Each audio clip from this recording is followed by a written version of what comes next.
छोटी चुकी से पोसी के सयान कनिए पापा जी। छोटी चुकी से पोसी के सयान कनिए पापा जी।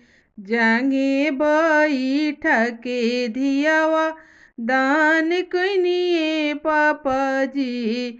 जांगे बैठा के धियावा दान कनिए पापा जी।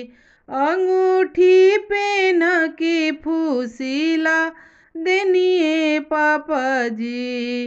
अंगूठी पहन के फूसिला देनिए चाचा जी। हाथावा धर के हमके विदा कनिए पापा जी।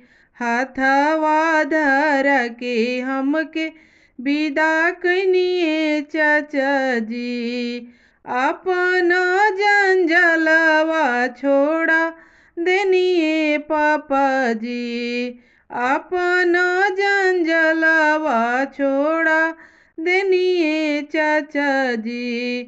हमके जंजलवा में डाल देनिए पापा जी।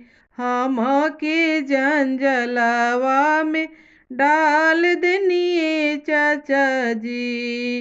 अपना दुआरिया छोड़ा देनिए पापा जी। अपना दुआरिया छोड़ा देनिए चाचा जी। दूसरा के दुआरिया बैठा देनिए पापा जी। आना कर दुआरिया बैठा देनिए चाचा जी। छोटी चुकी से पोसी के सयान कनिए पापा जी। छोटी चुकी से पोसी के सयान कनिए चाचा जी।